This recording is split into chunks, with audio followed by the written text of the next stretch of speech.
Chapter 25 The Writing of the Book. Owen Ford came over to the little house the next morning in a state of great excitement. "Mrs. Blythe, this is a wonderful book, absolutely wonderful. If I could take it and use the material for a book, I feel certain I could make the novel of a year out of it. Do you suppose Captain Jim would let me do it?" "Let you? I'm sure he would be delighted," cried Anne. "I admit that it was what was in my head when I took you down last night. Captain Jim has always been wishing he could get somebody to write his life book properly for him. Will you go down to the Point with me this evening, Mrs. Blythe? I'll ask him about that life book myself, but I want you to tell him that you told me the story of Lost Margaret, and ask him if he will let me use it as a thread of romance with which to weave the stories of the life book into a harmonious whole." Captain Jim was more excited than ever when Owen Ford told him of his plan. At last his cherished dream was to be realized, and his life book given to the world. He was also pleased that the story of Lost Margaret should be woven into it. "It will keep her name from being forgotten," he said wistfully. "That's why I want it put in." "We'll collaborate," cried Owen delightedly. "You will give the soul, and I the body. Oh, we'll write a famous book between us, Captain Jim, and we'll get right to work."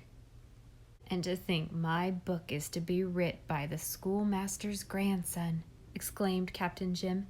"Lad, your grandfather was my dearest friend. I thought there was nobody like him. I see now why I had to wait so long. It couldn't be writ till the right man come. You belong here. You've got the soul of this old North Shore in you. You're the only one who could write it." It was arranged that the tiny room off the living room at the lighthouse should be given over to Owen for a workshop. It was necessary that Captain Jim should be near him as he wrote, for consultation upon many matters of seafaring and Gulf lore of which Owen was quite ignorant. He began work on the book the very next morning and flung himself into it, heart and soul. As for Captain Jim, he was a happy man that summer. He looked upon the little room where Owen worked as a sacred shrine. Owen talked everything over with Captain Jim, but he would not let him see the manuscript. "You must wait until it is published," he said. "Then you'll get it all at once, in its best shape." He delved into the treasures of the life book and used them freely. He dreamed and brooded over Lost Margaret until she became a vivid reality to him and lived in his pages. As the book progressed, it took possession of him, and he worked at it with feverish eagerness. He let Anne and Leslie read the manuscript and criticize it, and the concluding chapter of the book, which the critics later on were pleased to call idyllic, was modeled upon a suggestion of Leslie's. Anne fairly hugged herself with delight over the success of her idea. "I knew when I looked at Owen Ford that he was the very man for it," she told Gilbert. Both humor and passion were in his face, and that, together with the art of expression, was just what was necessary for the writing of such a book. As Mrs. Rachel would say, he was predestined for the part. Owen Ford wrote in the mornings. The afternoons were generally spent in some merry outing with the Blythes.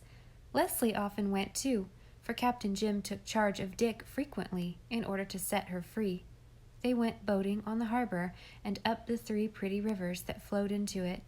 They had clam bakes on the bar and mussel bakes on the rocks. They picked strawberries on the sand dunes. They went out cod fishing with Captain Jim. They shot plover in the shore fields and wild ducks in the cove. At least, the men did.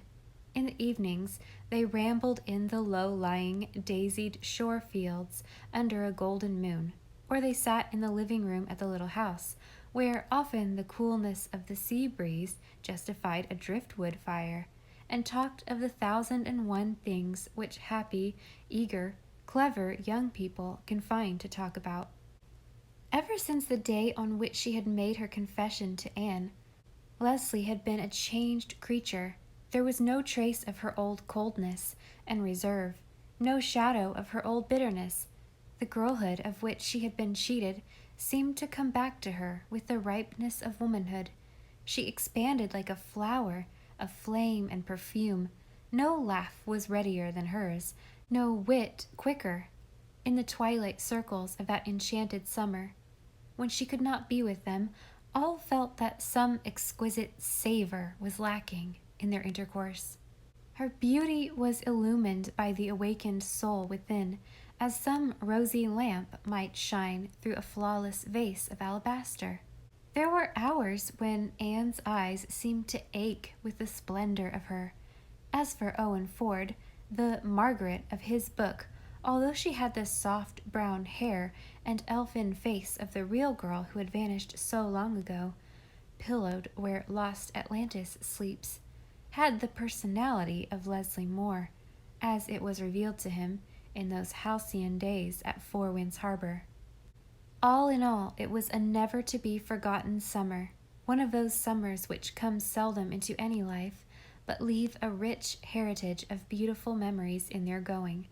One of those summers which, in a fortunate combination of delightful weather, delightful friends, and delightful doings, come as near to perfection as anything can come in this world.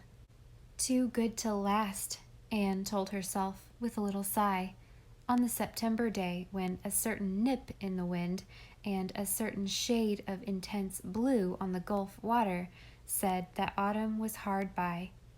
That evening, Owen Ford told them that he had finished his book and that his vacation must come to an end. "I have a good deal to do to it yet, revising and pruning and so forth," he said, "but in the main it's done.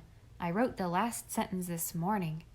If I can find a publisher for it, it will probably be out next summer or fall." Owen had not much doubt that he would find a publisher. He knew that he had written a great book, a book that would score a wonderful success, a book that would live. He knew that it would bring him both fame and fortune, but when he had written the last line of it, he had bowed his head on the manuscript, and so sat for a long time, and his thoughts were not of the good work he had done.